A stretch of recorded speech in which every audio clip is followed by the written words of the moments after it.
Samajwadi party से दारा सिंह चौहान को ticket मिल गया है। चर्चा ये भी चली है कि दारा सिंह चौहान के खिलाफ में हरिनारायण बीजेपी के प्रत्याशी हो सकते हैं। काफ़ी चर्चा है, जानते हैं लोग कि भैया चर्चा चला है कि हरिनारायण राजभर घोसी के दारा सिंह चौहान को टक्कर दे सकते हैं। हो ही नहीं सकता है ऐसा। हाँ, तो हरिनारायण राजभर को घोसी की जनता सिरे से खारिज कर चुकी है और भविष्य के होने वाले विधायक घोसी विधानसभा के दारा सिंह चौहान है। ये आज मैं आप लोगों को कह रहा हूँ, आप लोग चुनाव के बाद हमसे मिलिएगा। तो जनता तो कह रही है कि मधुबन की दल बदलू नेता है, कभी सपा में जाते हैं, कभी कांग्रेस में जाते हैं, कभी बसपा में जाते हैं, वो खाली सोचते हैं कि खाली सत्ता में रहना है।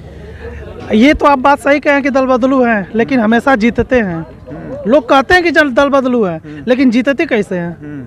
तो आखिर छवि है। हरिनारायण उनको टक्कर नहीं दे सकते, उनको सांसद भी रहे हैं। नहीं दे पाएंगे। सांसद जिस तरीके से बुरी तरीके से वो हारे थे ना, उसी तरीके से विधानसभा में भी अगर उनको टिकट देगी भाजपा, गठबंधन था कि हार गए थे। इस बार गठबंधन नहीं है, फिर भी मैं आप लोग को दावे के साथ कह सकता हूं कि हरिनारायण राजभर जी को अगर टिकट मिलेगा घोसी से, तो बता दे रहा हूं कि राजभर समाज का तो बिल्कुल वोटे उनको नहीं मिलेगा और बाकी समाज का तो बात ही छोड़िए। क्या कह रहे चाचा? अगर का नाम हरिनारायण राजभर को टिकट मिल जाएगा तो घोसी में लड़ाई हल्की हो जाएगी। फिर ये का नाम दारा सिंह चौहान भारी पड़ जाएंगे। तो किसको चाह रहे हैं आप लोग? किसको? हम लोग चाहते हैं कि नया चेहरा है कोई, यही आए जो हमारे वर्तमान विधायक हैं। कौन कौन? अरे क्या नाम है, विजय राजभर जी आए, ये यंग मैन लड़का है। चले कि हरिनारायण राजभर? नहीं, यंग मैन लड़का है और स्पीकर है, अच्छा बोलता है, अच्छे लोगों को व्यवहार है, सभी लोगों का अच्छा व्यवहार है। काम किए हैं घोसी में? अरे काम कौन करता है जी, काम जनता अपना खुद कमाती है खाती है, काम कौन करता है? और क्या, हाँ, जनता को कमाना खाना है। कोई भी आएगा कम से कम हम लगेगा तो विधायक है। तो टक्कर वही दे पाएंगे क्या दारा सिंह चौहान को? ये हाँ, दारा सिंह चौहान को दे पाएंगे। ये क्या लग रहा है, दारा सिंह चौहान को टक्कर दे पाएंगे? वो बिल्कुल देंगे, वो बड़े बुजुर्ग है, बता रहे हैं, हम क्या बता सकते हैं भाई, बड़े बुजुर्ग। चर्चा तो चले कि हरिनारायण राजभर, चर्चा तो सबकी चल रही है, जो भी लड़ रहा है वो भी जीत रहा है। अब किसकी बात बताया जाए, जो लड़ रहा है वो जीत रहा है। तो चर्चा से थोड़ी ना होता है, काम से होता है। जिसका किरदार अच्छा रहेगा लोग जनता उसको चुनेगा, किरदार पे नोट होता है, जिसका व्यवहार। दारा सिंह चौहान को मिला है घोसी से, कितना समाजवादी निकल पाएंगे पार? मुश्किल है। क्यों? क्योंकि मधुबन विधानसभा की जनता ने देखा है उनका कार्य। हम तो वहाँ 6 साल रहे हैं, इस समय मऊ में ही आ गए हैं, लेकिन वहाँ पर ग्राउंड फ्लोर पे उनका कार्य देखा गया, कुछ नथिंग। उनको टक्कर देने के लिए चर्चा ये भी चली है कि हरिनारायण राजभर जो पूर्व सांसद थे उनको उतारा जा रहा है, जातिगत समीकरण को देखते हुए। जातिगत समीकरण ध्वस्त होने वाला है। जनता जागरूक हो चुकी है और जनता चाहती है कि वह विधायक चुन करके आए जो जनता के बीच रह करके अच्छे कार्य करे। हरिनारायण राजभर क्या दारा सिंह चौहान को टक्कर दे पाएंगे बीजेपी? नहीं दे पाएंगे। क्यों?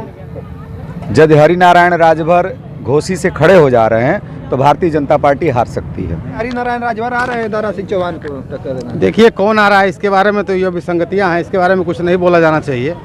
लेकिन यह तय है, अभी आप एक सवाल कर रहे थे लोगों से कि दारा सिंह अच्छे हैं कि ओम प्रकाश अच्छे हैं, तो यह सवाल ही निराधार था। ये दोनों लोग 2.5 साल पहले उनको परिवार को जब सरकार में चाहिए था तब उनको लड़के को राजसत्ता चाहिए थी, और दारा सिंह के जब टिकट कटा तो इनको अब राजसत्ता चाहिए थी।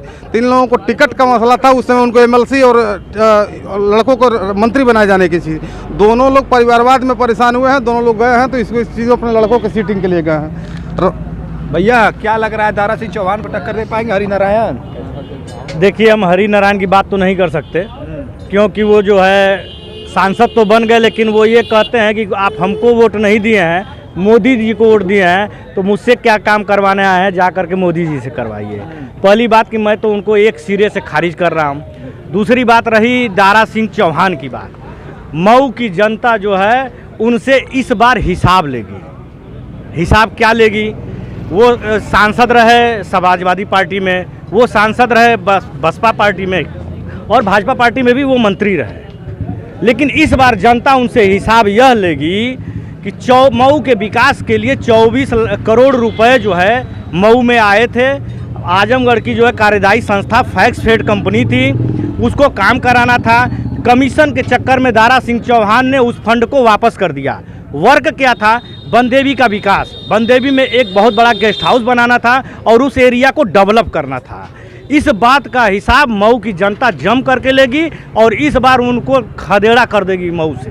वो आजमगढ़ बैक हो जाएंगे, क्योंकि वह सांसद रहते हुए चाहे सपा में रहे, चाहे बसपा में रहे, चाहे भाजपा में मंत्री रहे, कभी जनता के बीच में नहीं आए, कभी कोई किसी का सुख दुख में नहीं शरीक हुए, और इसलिए जो है अब की बार उनको जनता नकार देगी। तो मौसम वैज्ञानिक है, तो मौसम वैज्ञानिक है तो इस बार उनका जो है कि नेटवर्क फेल हो जाएगा।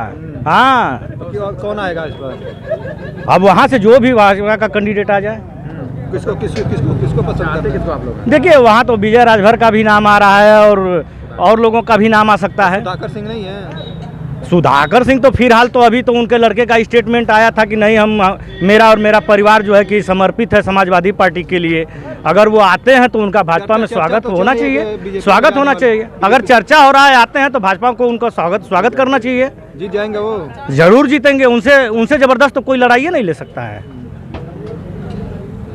जातिगत समीकरण से लेके कि देखिए जातिगत समीकरण तो अब इतना मतलब कि ये धुरी इतनी ज़बरदस्त हो चुकी है ना कि हमारे जाति का, हमारे कौम का सभी लोगों को ये सोच रहे हैं कि हमारे घर का ही कोतवाल हो।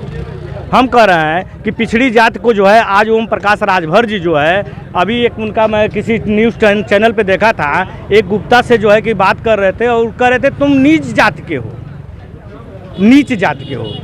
मतलब आज का परिवेश जो है कौन सा, मतलब एक युवा का दोस्त जो है कौन सी बिरादरी का है वो कभी ध्यान नहीं देता है। नौजवान लड़के जो है जात बिरादरी पर नहीं जाते। जब एक डिग्री कॉलेज में पढ़ते हैं, एक कॉलेज में पढ़ते हैं, तो जातिगत आधार पर उनकी दोस्ती नहीं